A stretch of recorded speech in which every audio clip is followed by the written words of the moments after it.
So here we are again. So I was here yesterday and I talked to a bunch of you. I don't know who was here yesterday for me talking. Okay, good. A lot of you. So yesterday we went over. How's that, Wagner? Much better. We went over a lot of the procedures of what it is to be a music supervisor and some of the realities of working in film and television. And I showed, clips of working with choreographers, working with playback and pre-records, and some of the ways that we go about choosing the right songs for the different shows.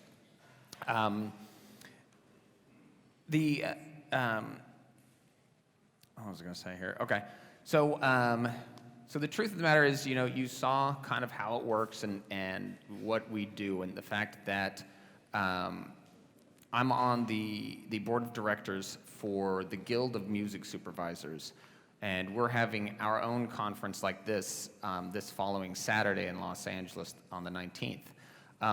And part of what we're doing is, we're trying to get the level of performance of the craft up for everybody. So it's an educational summit specifically pointed at music supervisors and people that work with music supervisors. So what I'm presenting yesterday and today is basically that entire conference boiled down to a couple of hours. Music supervisors have become a real growth industry. It's become, we work in all sorts of media, from video games to television to movies to trailers and advertising, and we keep kind of growing in the scope of what we do. I've had a lot of conversations with people over the last few days here in Rio, and a lot of people have been talking about they don't know if that kind of model works for Brazil, because they don't know if there's the budgets to afford music supervisors. The truth of the matter is that, music supervisors are in charge of spending, I don't know what the exact statistic is, but we probably are in charge of 25% of the money that flows for using music, at least in the United States. I made that statistic up, but it feels right. But the truth of the matter is that we spend millions and millions of dollars on music, and the reason that the job exists is because a lot of times it's when you're working on productions, whether they're teeny ones or even high-level ones, it's not a job that necessarily specifically for an editor or a director or anybody who's doesn't do music supervision full-time, because there are so many very particular things. And as I'm saying here, right, look, I got a pointer. It's all in the details. Yesterday, the stuff we showed was a really exciting, fun part of going to set, working with dancers, working with singers, doing the really sexy part of music supervision, and it really looks like, and a lot of times in Los Angeles, we're treated like the rock stars of the music business, because everybody wants to have the music supervisors there, because again, like I said, we spend so much money, and we also help break all the new artists. You put them on one television show, and all of a sudden, their numbers start jumping, and it's really quantifiable. You can see what an impact music supervisors have. But unfortunately, today is not about that. Today is I'm peeling back the very sexy surface of being a music supervisor and being the rock star of the music business, to show you the seedy underbelly of what it is, and it's paperwork. What we really do is we take the most interesting thing in the world, and we have to do reams and reams of paperwork about it. And that's what really sometimes it is to be a music supervisor. Whereas yesterday it was about the procedures of doing the actual bringing the music to the film. This is about, none of that matters if you don't get the details right.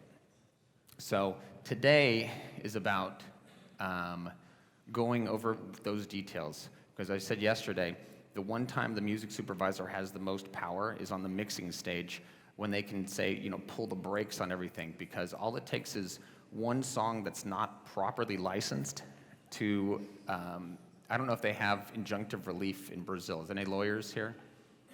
Lawyers? Do you know what injunctive relief is? What does that sound like? So it is, injunctive relief is basically when you put one copyright inside of another, any one of the copyright holders, that means like a songwriter or a label who recorded it, somebody who owns a piece of that song, even if it's like a sample in that song, and you put one song, it's in the very background, and somebody hears and they realize that, you know what, you didn't pay me or get my permission to use it, they can go to court and they can sue the production and have it never released. Just from one songwriter can do that. I don't know if it's the same here, but I assume it probably is. So that's why we have to be so attentive to details. It's the most boring part, but sometimes it is actually the most interesting part. So hopefully I'm going to give you the interesting parts of that. So what I'm going to start with is, what am I going to start with? Oh, I'm going to start with clearance.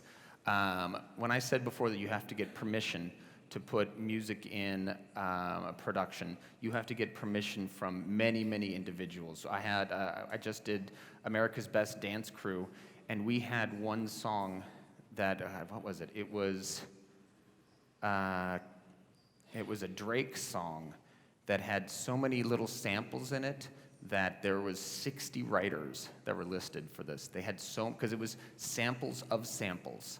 And so every time one of these pieces of music is used, it carries over all those copyright holders. So this one piece of music alone had 60 writers on it, and we were going to have to get permission from all of them to do that, and you have to. If one of them doesn't sign off on all the rights you need, it doesn't go in, and you have to sometimes just say, you know what, sorry, I couldn't do it, you know? And so you have to do, your research has to be meticulous, and it has to be complete, and you can't be afraid to say that it's not done, because, you know, if you don't put the brakes on something, it means, again, a multi-million-dollar movie will never get released because you didn't do your job right. So what we do in my business is, to get permission, we send out clearance letters to all of the individual rights holders and different music supervisors. It's kind of a little bit of an art. We all have our own kind of language and our way of doing it, and it's kind of like a little bit of a legal haiku, where we try and get as much legal sign-off rights into a document on one page, because it's generally expected that a clearance sheet is going to be a one-page document that you'll fax or email as a PDF, and then somebody will sign off on it and send it back to you. And that, at that point, you can say that piece of that pie of the song is cleared. And when I talk about clearing as well, I talked that there's writers and multiple publishers, and you have to track down those. That's on the publishing side. And on the other side, you have to get the master rights, which will be sometimes just getting the label, getting an artist. Sometimes there's also side artists that you have to get. A lot of hip hop, you'll have to get the original label for the song. Plus, you'll have to get the label for the featured artists on it. So we'll have to get sometimes, 4 or 5 sign-offs on the master as well. So we'll have like these documents that are like huge, just to make sure, checklists that we've got everything, and nothing is considered cleared until we've got that. Now, can I bring up the next slide? I don't even know how to do this. Do I push a button? Did it happen? No? I get the Proximo PowerPointy, right? Okay, so look, this is my clearance document. This is something that I started doing this back in '96, and I've been working on this piece of paper for almost 20 years. You can't read it, can you? I can't barely read it, but I'll tell you what it says. It looks good, though. Okay, we start here, very nice and big. We've got the title of the film, The Girl in the Photographs. This is a movie that we just finished. You see my clearance date up here is, what is that, July 8th. So this is when I started doing all of my clearance of this movie. And this movie showed last night at the Toronto Film Festival. It's the last movie that Wes Craven produced before he passed away. So it's a really cool slasher movie. It'll come down here soon, I'm certain. Okay, so we put the title at the top. Then I put my company up there, and I have my own kind of font that I use because I do. Date, attention of who it's to. Then you say you have to list all these things because people at clearance companies, they get their fax machine is just like brum, brum, brum, brum, with these things. It used to be when they had fax machines. Now it's they get thousands of emails requesting rights every day. So you have to give them the simplest kind of thing. So we've got the song title, written by and performed by, and then transmitted by email, blah, blah, blah, blah, dear thing. Now, this is actually, because I tell you that this is supposed to be concentrating an entire license, which is a 10-page document down to 1 page. Every line here is actually important. This letter is to confirm a quotation of the master and synchronization use of the above referenced song. So when you start out these things, they have to be very clear and actually spell out rights that you want. So in this case, it's somebody that I already discussed with and know what the price I'm going to pay for it is. So I've talked to them and they've cleared it for me already. And then I put in here. You start with composition, written by, performed by, master owner. If you don't know, we can either fill that in or they'll write it themselves.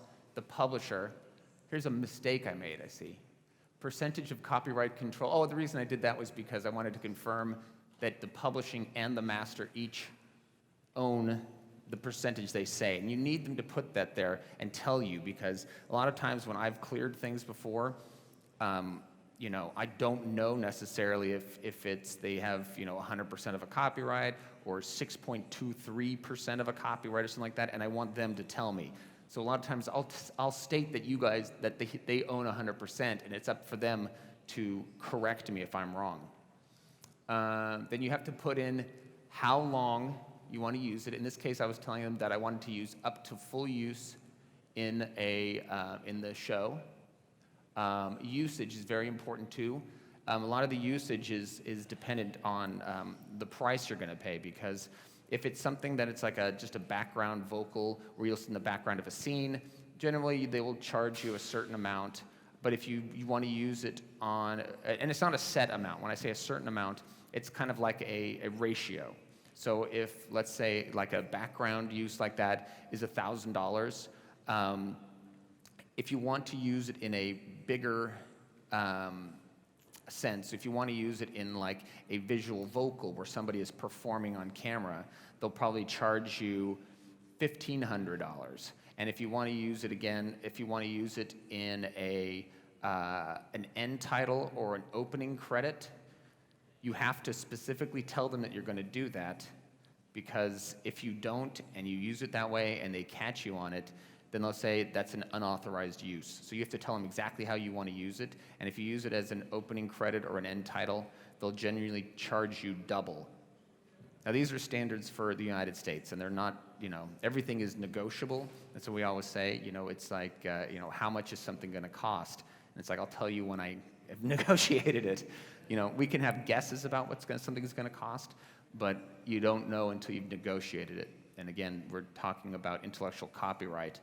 So it's a matter of there's no real fixed price for those. It's just what the market will allow. Let me see here. Where do I go? Okay, so background vocal and instrumental. And the other uses are probably like visual vocal, end title, and other kind of uses like that. Then you have to say the usage. And I've got this blanket kind of language that I always like to use, which is standard broad rights, which in the United States, there's a bundle of rights which are basically, the broad rights are fixing in a medium, broadcast, public performance. There's 7 of them, and there's a bunch of other, but I just say standard broad rights, and I'm covered.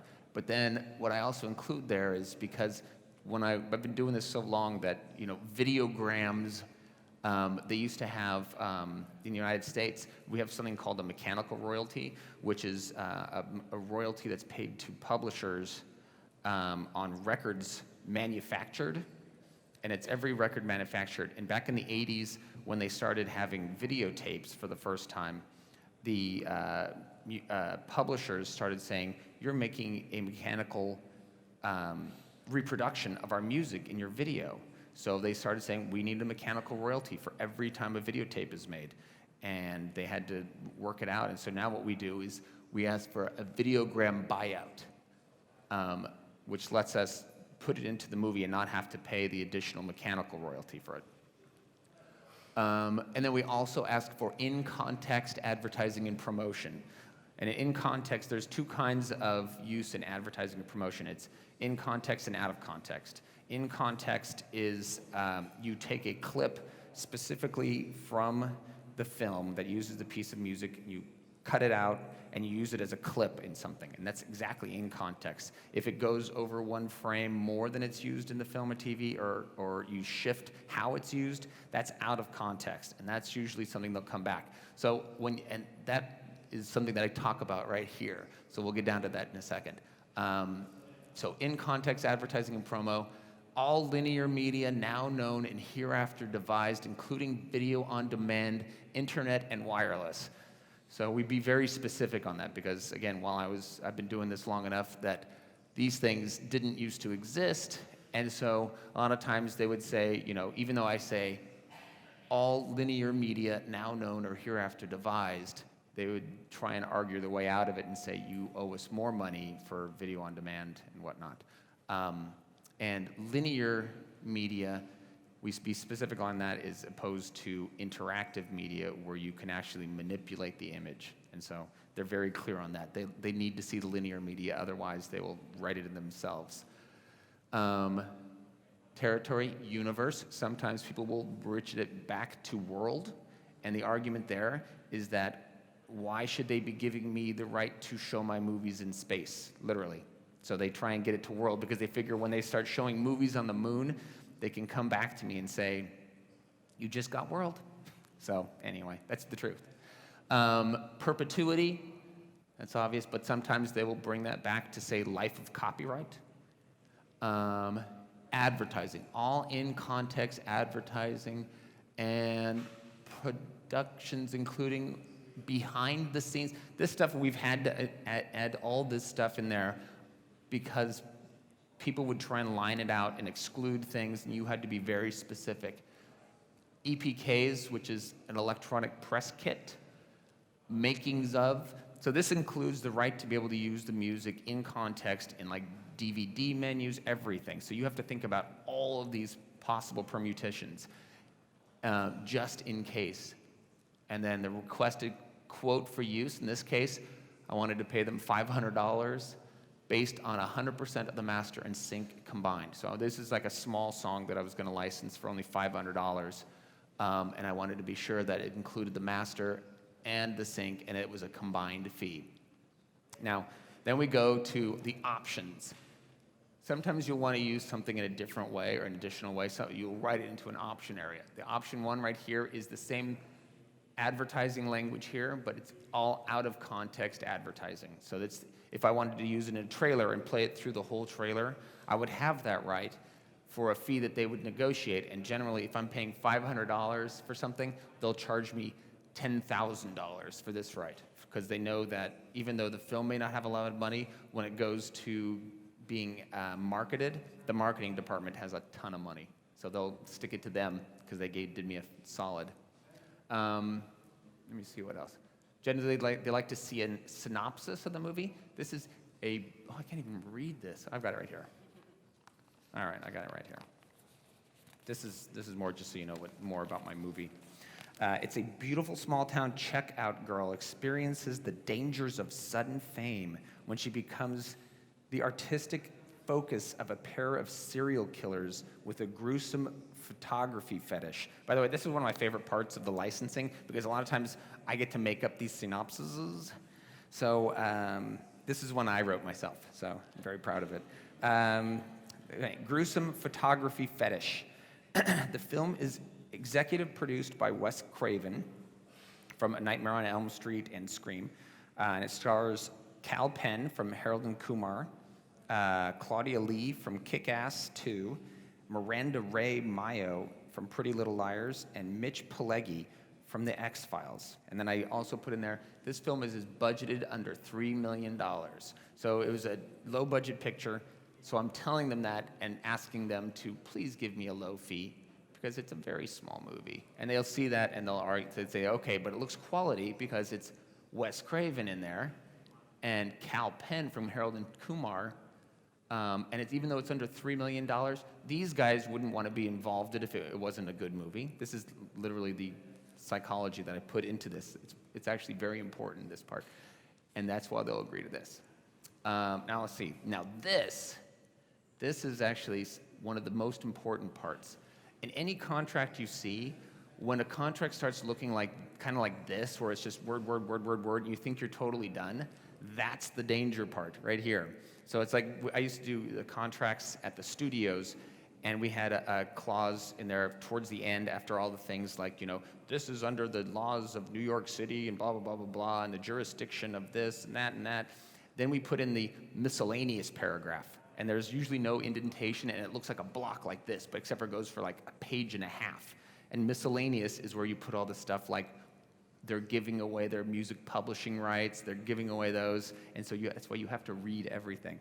This one says, please indicate your agreement to the foregoing by signing this and faxing it back to me at the number below. Again, I've been doing it a long time, so nobody faxes anything to me anymore.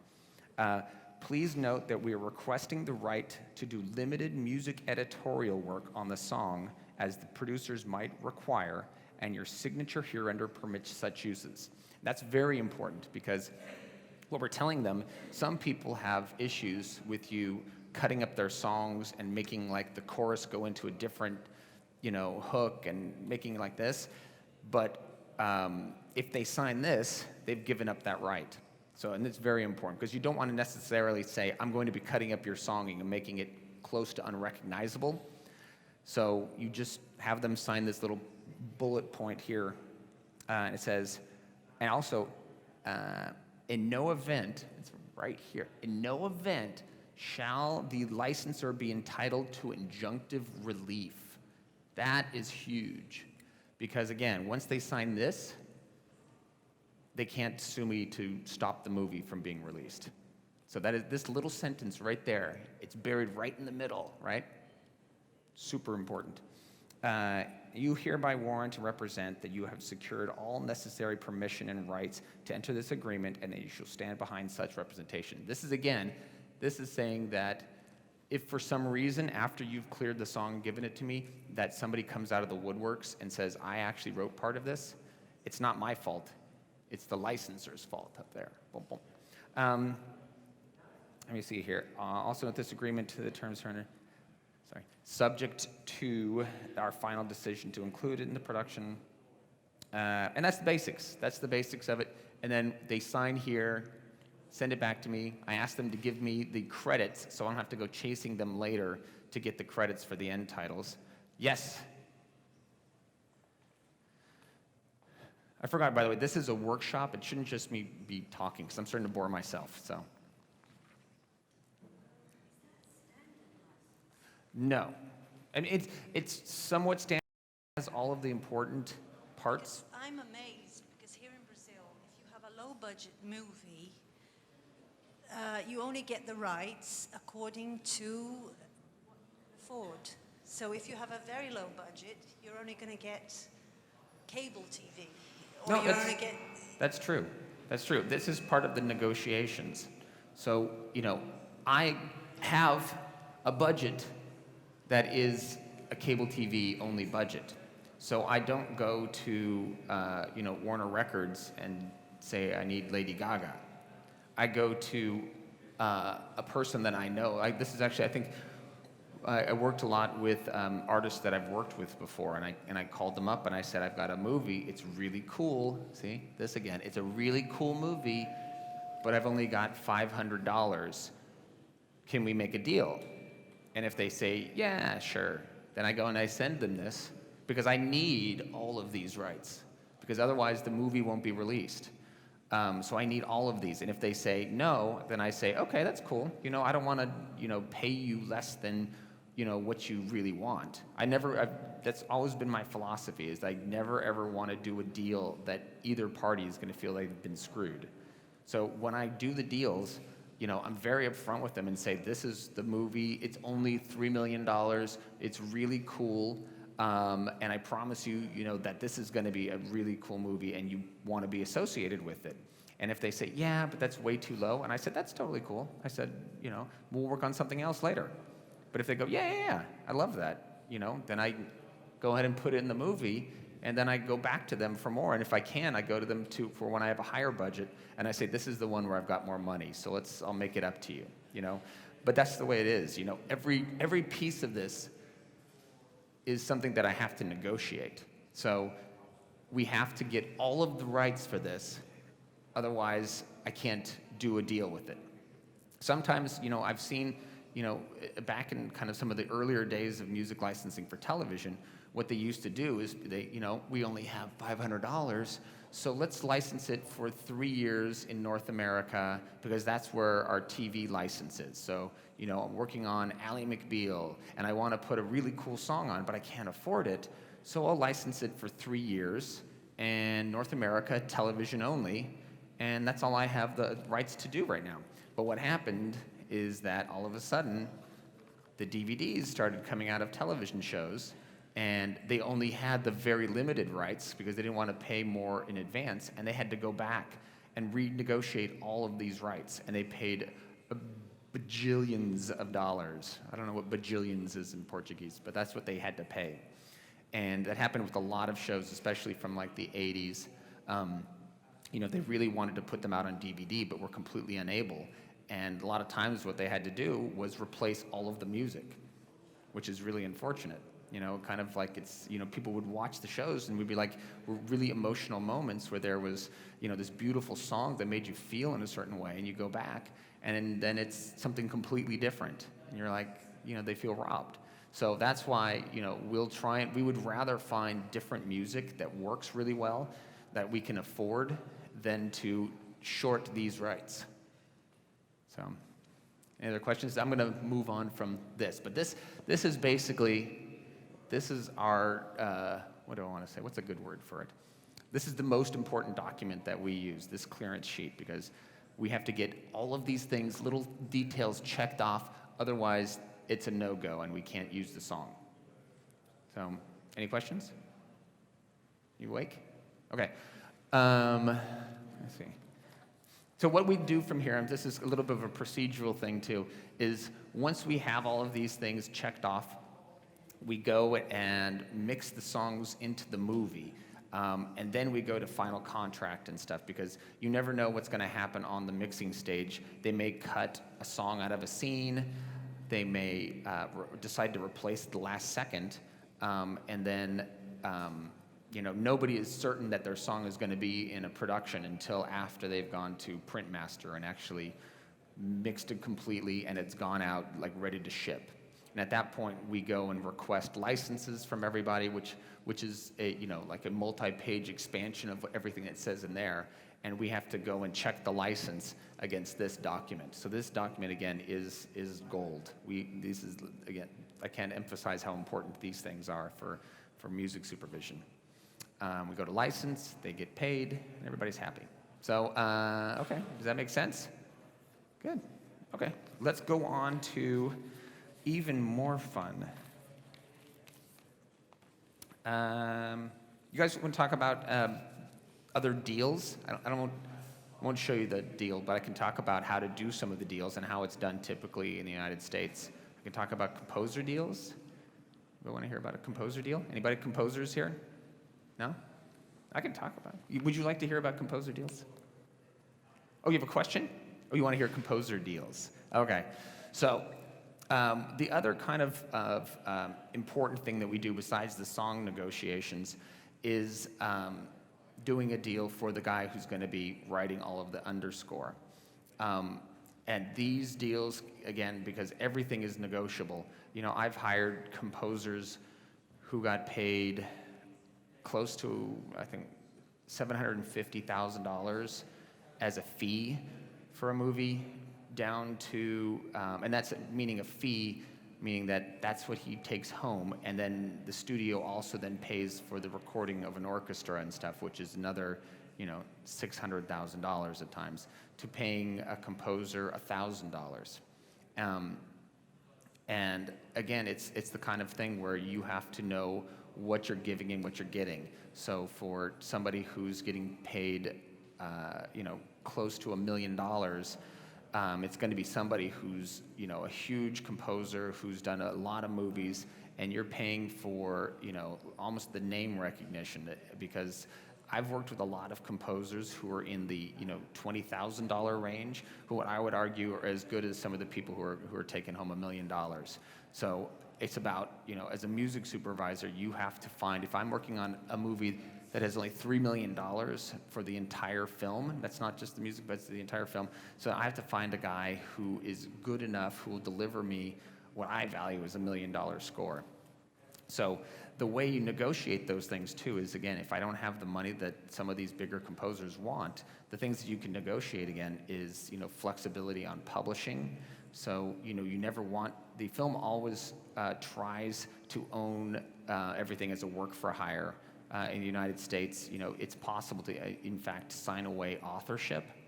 And some companies actually have their composers making all of the music for, it's like a television network actually, has all of their composers making all of their music, and the head of the company takes the authorship position in it. So this head of the company is the most prolific music writer in the world, because his name appears on all the cue sheets for all of his shows. And that's something that can happen in the United States, but it's generally ethically frowned on. So we negotiate, I don't know why I keep pointing to this, but we negotiate for the publishing rights because, again, the film company generally takes all of the publishing, but if you're not paying them as much, they'll argue back and say that the composer should retain some of the publisher's share as well. So if we're not paying them enough money, we'll give them some more of the publishing, which will mean eventually when the film goes to television and stuff, they'll be making more public performance money. There's other things to negotiate, which are record royalties. Generally, we're paying anywhere from 11 to 14% to a composer for record royalties. We negotiate everything from travel to music package. And the music package, sometimes especially in the lower budget pictures, we're going to be paying not a fee-based model. We're going to be paying them as a package, which is, I think, fairly typical though these days, because what you're saying is, I'm going to give you $20,000 and you are on the hook to deliver completed masters to us, and that's a package deal. And they can argue for these packages as well, saying, I'll deliver this music for you, but you can't require me to use more than 4 musicians. And so all of these things are the give and take for doing a composer deal. And those are kind of, especially in low budget, you have a lot more kind of negotiations on those points. And that's kind of, do you have any questions about that composer deal? It's good. No, it's important. I'm telling you, it's an important thing. And I don't want to talk about soundtrack deals, unless anybody want to hear about soundtrack deals? Soundtracks? Okay, soundtrack deals. Okay, so I talked a little bit about it yesterday. These days, soundtracks really are much more of a marketing element than a revenue source, whereas in the past, they would literally carve out a piece of the music budget for hopes of selling the soundtrack album rights. It still happens that people can, sell soundtrack rights to a high-profile movie, but really it's much more of a thing for helping get awareness out of the movie and possible revenue sources, because most of the time these for the soundtracks, the film studio who has the soundtrack rights, they won't own all of the music in there, so the only thing they can look to get is a small override royalty on the records sold, which sometimes is like 2% royalty on these. And most studios these days, again, unless you're making a Hobbit or something like a Furious 7, don't expect to see a lot of revenue from them anymore. But they do them because they know that the fans of the films will want some sort of a revenue, some sort of a collectible, more or less, for the movie. And a lot of studios are switching now to online-only soundtrack albums, and that's becoming a model that I've seen more and more.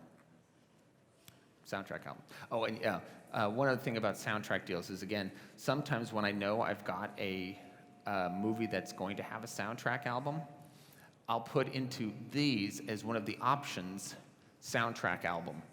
And so we'll actually pre-negotiate a small advance if it goes to soundtrack album, and then we'll pre-negotiate what the royalties will be as well. And those, what we'll generally do is like a 12% royalty based on 12 tracks and things, so they'll get a 1% royalty on that. Is that making sense? Yeah. So yeah, 12% it will say is the artist share of an album, and we'll plan on most soundtrack albums will have between 10 to 15 songs on the album, and so they'll carve up that 12%. Ooh, okay. Now let's move on to something else. This is, I've talked about the music supervisor side of this. This is kind of the stuff that we have to do. Part of, I think, that was in the description of what my panel was. Part of it was about data management, because this goes back to anybody who do we have recording artists here? Recording artists? Labels? Publishers? Okay. So this comes into the sellers aspect of the relationship between music supervisor. We are the buyers. You all are the sellers. And as I said, we have the Guild of Music Supervisor Conference coming up this weekend. And actually, I was just emailed a new form that, can we have the next slide? Pew. This one.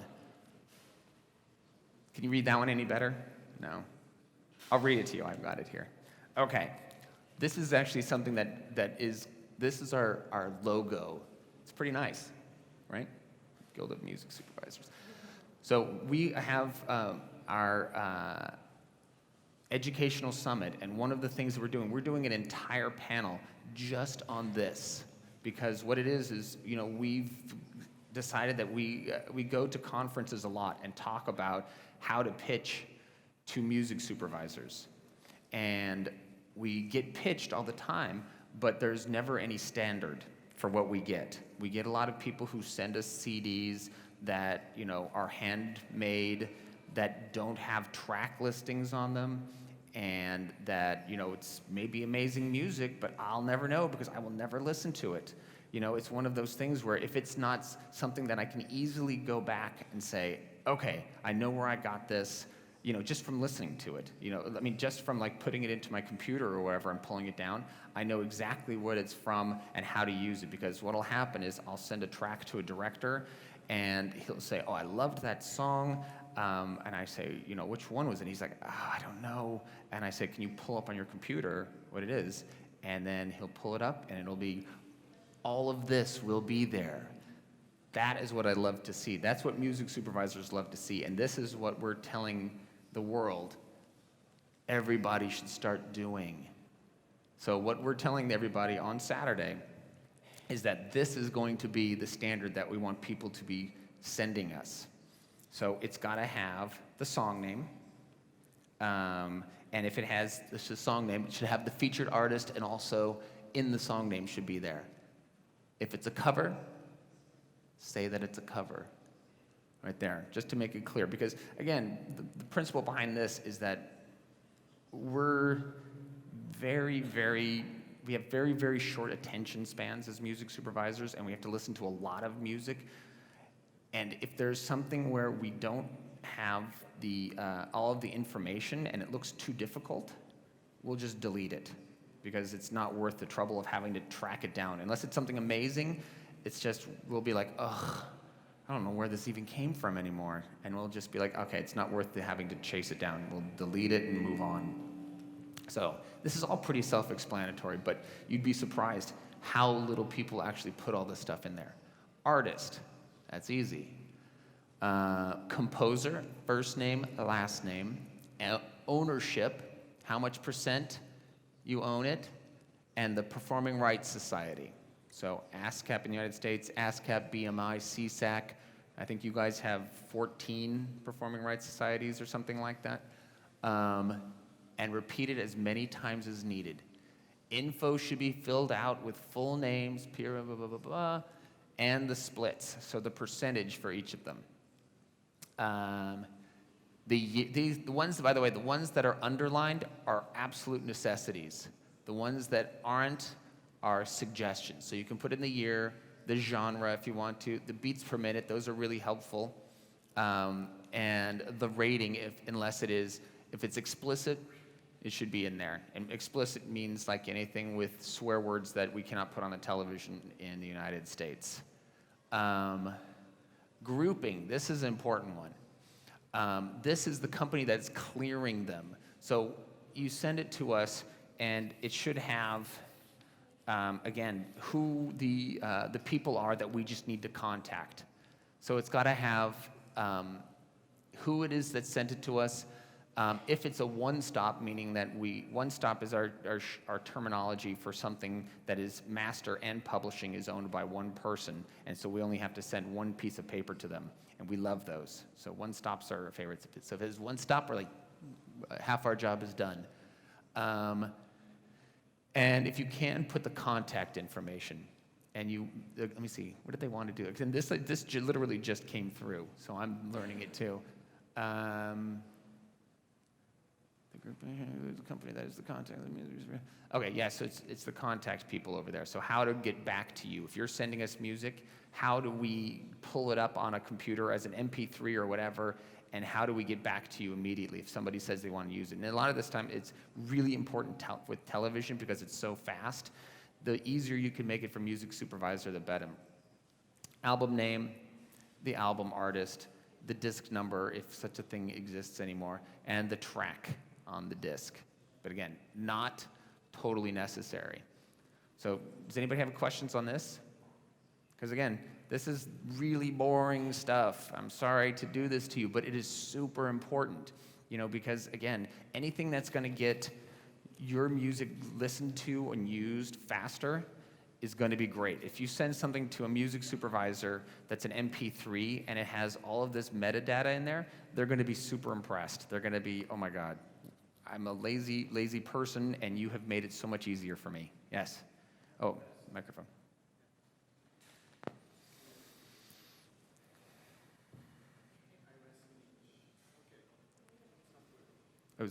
You asked me in Portuguese? My question is, Okay.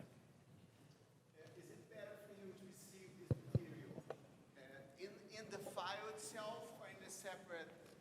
In the file itself, because a sheet and a file will get separated so fast. What I usually do, that's one of the things that I'm going to talk about next is how to send stuff to people.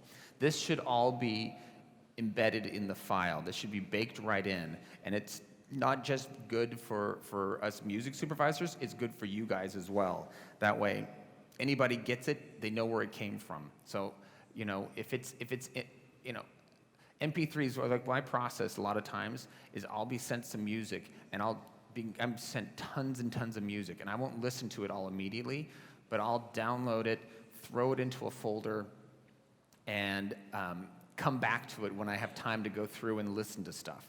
So I'll download it, put it in there, and then forget about it until I go back. And if I've done something wrong, like I've dumped it into the wrong place, or I've forgot to label the folder properly or something like that, then you're out of luck if the file itself doesn't have that information on it because of just me being not paying attention or something like that. You don't want to be out of a placement because the music supervisor is not paying attention. You want to be on it. So you have to look at this as this is your product. You want to have your brand all over it, know exactly where it came from and who to call if you want to clear it. So again, that was a good question too. So yes, bake that stuff right into the file itself. So any other questions about this? It's good? Do you guys know how to do that? I kind of know. I don't know that well, but I expect people who are making the music to know more than me. So I can read it really well. That's important. Let's pull up the next slide, please.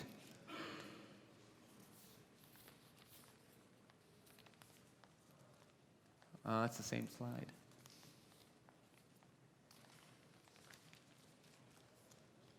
Okay, so this, again, believe it or not, so we have this guild of music supervisors with about 170 some odd music supervisors that get together and will complain about stuff. You know, we're music supervisors. What do we have to complain about? The thing we complain about is, again, music that's not labeled well, music that is sent to us improperly, that we can't trace back, and the way that it's sent to us insistently, like people sending us things and checking to see if we download it and calling us if we haven't downloaded it yet and all that kind of stuff. So we get together and literally have drinks and talk about this stuff because that's all we do. And so we have gotten together to put together, like our minds have come up with this stuff. So the metadata standards and also music submission format standards. So, you know, we go to these panels all the time and we say the same things over and over again. And we say, make sure you label your music. You know, these are again, it's advice that helps you all. It makes our lives a lot easier, but it really, really helps you to get placements through this stuff. So this is what everybody has asked for. So this is how to send music to a music supervisor properly, and we've actually codified it and made it a standard. So it should be labeled based on the experience of the receiver. So if you're sending something to a music supervisor, say, here is a folder, it's titled Girl in the Photographs, scene where the girl gets her head cut off. Because I've sent you and I said, I need this song that does this for a scene where a girl gets her head cut off. And so label it as such so that I can find it again. Make sure to include all of the label. This is again in the folder you sent. Do not send a giant folder to us. Do not send emails with multiple MP3s because they're impossible to download, especially here. I cannot download music here because the Wi-Fi is terrible.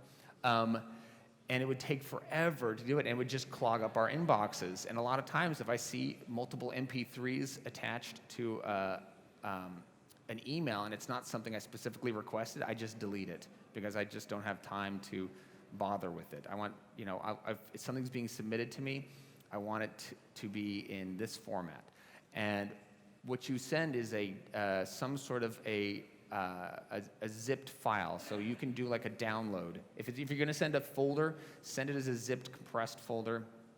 If you even better than that is send a download link where we can go use like box.com, Dropbox, SoundCloud, you send it, whatever it's called now. You know, any of these formats are totally acceptable. Put it into a folder, upload it, label it properly. Should be named, again, the project name rather than the music supervisor's name. Folders should be named project name or description provided in the brief or an abbreviation of pitching. A pitching company, the publisher, the label, and the library date. Example, there's the title, Best Movie, from a company called Terrorbird, and this is when it was from. That's what it looks like. And then we'll be able to recognize exactly what it would be. So sometimes you'll also put in Best Movie Head Cutoff or something like that for that pitch. Again, file will be able to be downloaded as a zip. If there are multiple briefs, so if you've talked to somebody and I say, I need head cut off, I need driving to the mountains, and I need an end title song. Label them all so I know which ones you're pitching to me. Because again, when we work with a lot of labels and publishers and pitching companies, we expect that they're going to know what they have a lot better than us.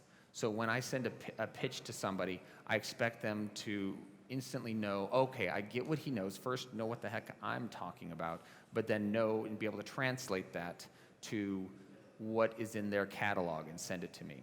So you will be able to, if I give you multiple briefs for different scenes, drop them into separate folders because you think these songs will be great for them. You can do a couple of songs, you can do like a song can be in a couple of the folders as well, but be specific about it because a lot of times when I'm rushed listening to stuff, I'm gonna listen to what Tom says is gonna be good for the driving scene, and I'll listen to those all. I mean, when the way we listen to them too is we hit play, we listen to the beginning, listen to the tempo, listen to the tone of the music, listen to the quality of the recordings for about 3 seconds, then we fast forward, listen to where we imagine where the chorus is going to be, and then fast forward again and listen to where we imagine like a bridge and the end are. If we still like the first 3 seconds of the song, we'll listen to literally 3 seconds and decide, no, that's not right. That's not the right tone, and move on. So it's really hard. And so if you've given us, a folder and made it easy for us to kind of go through them quickly, we love that. So yeah, multiple briefs, you should label them as such. Best movie, 1970s hotel lounge, and then the date. Don't send us instrumentals to, if you're sending a song, obviously if you're sending instrumental music, send the instrumentals. But if it's a song with lyrics, don't bother sending the instrumental as well. It's just more bulk, and we won't listen to it unless we ask for it. So, and it's always a good idea if you are, musicians or licensing companies to have an instrumental version of the song in your back pocket. And that's because when we're going through a scene, if you saw the stuff I was talking about yesterday, we had this great hip-hop song, but we didn't end up using it because the lyrics were interrupting the dialogue. So if you have an instrumental version of the song, what we could have done was played the opening of the song, and then as soon as we cut inside to the scene, switch to the instrumental, or even because we have the instrumental, we can have both tracks there, and we can mix down the the vocals of the song ourselves, and so it doesn't interfere as much. So it's always a good idea to have an instrumental version of your song, and if you can, have an a cappella version as well. Because again, going back to my request form, you're granting us the right to do some editorial to the song, and we will always need to. So it's a good idea to give us the flexibility to do it if you want the placement. All right. So again, yeah. Blah, blah, blah, blah, blah. They're in a separate link. This way, music supervisors that only want full versions will not have to waste time. You see, we're very entitled. This official document assumes that people are wasting our time and hard drive space downloading the instrumentals, but they will still be available should we need them. So, and again, very entitled people, us music supervisors. Okay, if you must add anything to the folder name, add it to the end of this stuff here, again. So if you want to add something else, best movie, 1970s hotel lounge, March 5th, 2013, I think you're awesome, right there. See, all songs. Okay, and when you do send it to us, make sure they have the metadata, as I said before, and please only send 320, this is very specific, kilobytes per second MP3s unless you're specifically asked to send uncompressed files. So send us something that we can just listen to. Don't send us waves. Don't send us, the most pristine audio quality until we say, I really like this song. Because we listen to stuff on really bad speakers sometimes. We listen to it, wherever. And so don't be too precious about the music. Just let us hear it. Let it make it easy for us. And then when we love it, we'll contact you and say, please send me instrumentals and send me the wave version of the song. Send me an AIF so that we can put it in the movie. And we'll ask you for all those things. So these things, these two documents are now going to be official as of Saturday for what music supervisors are going to be requesting. So you guys get it early. So, all right, any questions? Are you sending us this material? No, it'll be available after the weekend. So if you reach out to me, I'll make sure you guys get it. So is my email on the program or anything like that? Okay, well, exchange business cards. I think I'm out of business cards, but I can write down my email and stuff for anybody who wants to contact me. Okay, that's kind of what I wanted to talk about. There's other stuff we can talk about cue sheets. One of the final things that we have to do is obviously, one of the final things we have to do after we've got everything cleared in there, we have to make sure the credits are right. So we have to approve, music supervisors approve all of the credits. So make sure you send us your proper credit information, and it's usually in the form of, the way we list credits, it goes song title, written by, because I don't know why they always do that, written by, because the writer comes first, I guess, performed by, and then I like to give the publishers credit on there. Not everybody puts publishers on the credit, and then finally the record label where it says courtesy of, and that's how we do it. Give us all of that information, exactly how you want to see it, and then you'll get credit in the movie. And then the last thing we have to do at the very end, after we go through all the licenses and everything like that, we do the cue sheet. Do you guys know what the cue sheet is? Yeah, everybody knows what a cue sheet is. So make sure, as you're sending us all this metadata, send us all of the accurate information. It listed in that metadata form there.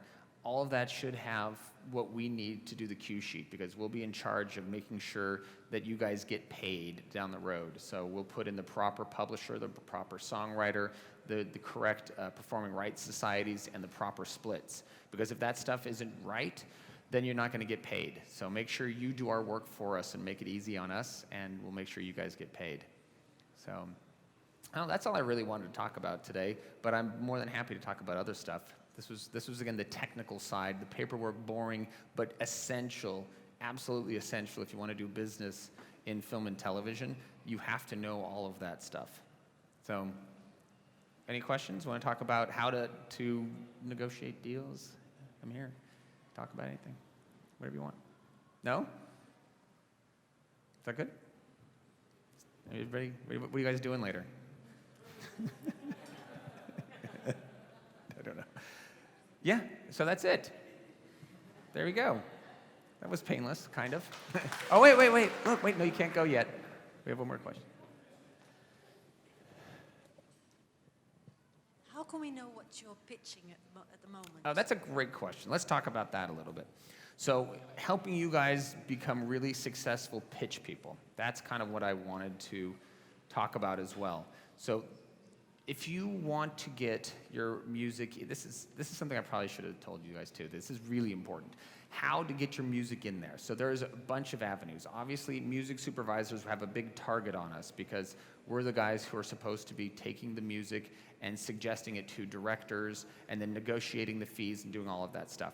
So if you know music supervisors, that's a good first step. You should try and find, there's a couple of resources. There's a music business registry in the United States that is online available, and it generally lists all of the music supervisors and their music business registry. Yeah, registry. Registry.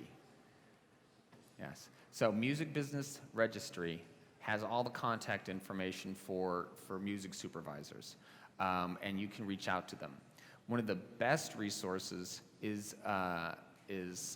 IMDb Pro, and that's the Internet Movie Database, but the Pro version, because the Pro version doesn't list the movies that people have in their credits. It gives all of their contact information and also what they're going to be working on, what's in development, because knowing what they worked on is basically useless because it's done. So in the Pro version, you can see what's upcoming and reach out to music supervisors. And one of the best things that we like to see when we get an email, first of all, we don't like form letter emails. We like to see emails that say, hey, Joel, remember me from Brazil? And then what we like to see is, I see you're going to be working on Beach Pizza, and I have the best music for Beach Pizza. So if you say that kind of stuff, I'm like, oh, this person is on their game. They know what they're talking about. They've done the research. they're not just sending me an email saying, you can say, what are you working on next? Do you have any briefs? That's totally acceptable. But if you know what I'm working on, you've somehow done research, and you have thought this out, it's great. People who do a lot of television, obviously, they're a good target because you know what they're going to be looking for. So if somebody is the music supervisor for Vampire Diaries, Chris Moller is the music supervisor for Vampire Diaries. And if you watch Vampire Diaries, you know what kind of music he uses. And if they're doing another season, you're pretty much ahead of the game. You just send an email to Chris Moller and say, hey, I love your show, because we all like compliments, and I was really inspired. I have this music that I think, after watching your show a lot, this is kind of really the music you like to use. Give it a listen, let me know what you think. That kind of stuff. And for Chris, don't ever send him music about vampires, because he never, ever uses music about vampires in the Vampire Diaries. So it's knowing who the targets are. Now, and music supervisors, they do like to get emails that are properly done. They don't like to be pestered. They especially don't like if you send one of these folders to a music supervisor and you check, because you can check to see if they've actually downloaded it. Don't ever go to a music supervisor and say, hey, I sent you an email last week with the download link and you didn't download it. Because they'll be like, and I never will. And they will put you into the junk bin. They're like, don't tell me how to do my job. So don't ever check, or don't ever tell them you're checking on them. It's good to check on them and know if they've downloaded it or not, but don't tell them that you're doing it. What else? So yeah, don't be afraid to contact them, and every once in a while say, I'd love to see what you're working on. I saw that you did this movie, I really liked it, and just check in. Don't pester, don't send a weekly email reminder, because that will again put you into the junk file. Do you recommend Music X-Ray? Music X-Ray? I don't know what that is. What is Music X-Ray? They send you pictures through emails. Oh, you submit files. It's like Taxi? Yes. Okay. Yeah, okay, I do know what X-Ray. No, I don't like those, personally. I mean, because again, it's easy to do things like that. These are services that are kind of like a clearinghouse. They build themselves as kind of like film and TV A&R, and they'll, contact you for pitches and stuff. But it always feels impersonal in a way. Do you know what I mean? So there's nothing wrong with them. It's my personality that I don't like do those kinds of things, because I would much rather, talk to a person and say, hey, I'm really looking for this. You know my taste. Can you send me something? I'm desperate looking for, something that sounds like a combination of Coldplay and Rob Zombie, but with country underneath. And they're like, oh, yeah, I totally know what you're talking about. So, being able to do that is like the way I like to work. But I know those services are good for other people too. But again, that's just me personally. Now, so again, don't be afraid that because you have to contact them. So it's a fine line between pestering and contacting. But you have to contact, otherwise you're not doing your job. So you have to kind of find that fine line. Generally, like once a month is pretty good. It's not too often. And I think you're pretty safe with once a month, because not too much is going to change in like a week, but it could. So, maybe every other week might be acceptable, but I think that's pushing it for one of these emails. So, but the real secret, here's the absolute real secret, because again, a music supervisor's job is to suggest songs, right? Yesterday I talked about one of our secrets that we like to do is during that period when the editor and director are alone and nobody's supposed to bother them, is we like to slip music to the editor to go and try them out. Because what happens is he'll put it in there and the director will hear it and fall in love and think it is their discovery. So they will file these songs while they're in the editing room, And if you put them in front of them, but in a subtle way where it's not seeming like you're forcing things down their throat, and they listen to it and find it, and then they come to you and they tell you, look at this amazing song I found, then we've done our job, you know? But it's the same thing with you guys, because the secret weapons really are the editor, who sits at the right hand of the director. Obviously, the director, if you meet a director and you play them your music and they love it, and one of them comes to me and says, I found this amazing song for this scene, and I go, great, it's your movie, let's do it. So that's easy. So directors are the best. Next is probably producers. Next is the editor, because the editor, again, sits at the director's right hand and cuts the film and tempts the movie. So if you've given it to an editor and the editor falls in love with your music and puts it into a movie, it's much more likely to get used even than if you're pitching me. And then also music editors. So music editors are a lot of times sitting there cutting music, and people ask them to temp movies all the time. So a music editor will come in before, during the initial phases of the editing, and sometimes we'll put temporary music in all these spots just to give them energy and stuff. And sometimes, very likely, one of those songs is going to stick. So if you've made friends with a music editor and they are temping using your music, it's an even better likelihood that you're going to get used. So what I've always told people, I do a lot of work in New Orleans, in Louisiana, and a lot of films are shot down there. And what I tell musicians down there is that, mostly music supervisors are not going to be down on location unless it's an on-camera shoot.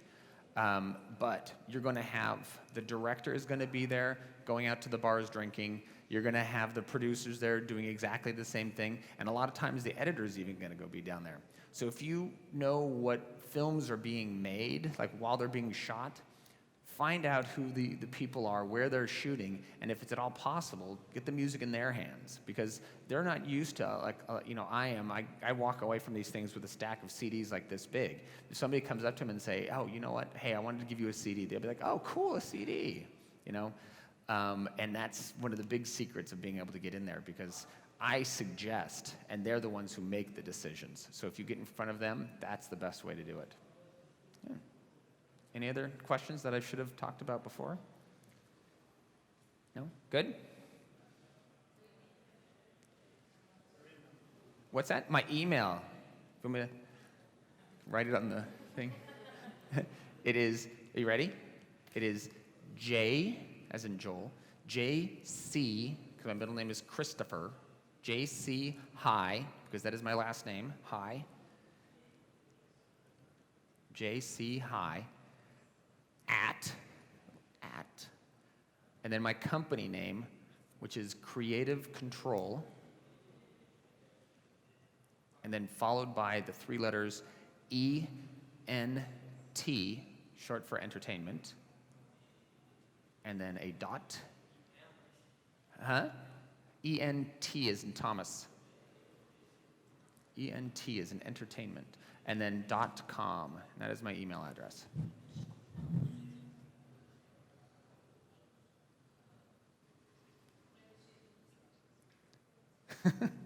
Okay. Well, that's good. Yeah. So again, if there's any other questions, go ahead and fire them at me. If not, I'll be walking around here somewhere, and you can come up and talk to me in person. So, but thank you very much for being an excellent audience, and I will see you all around. Thank you.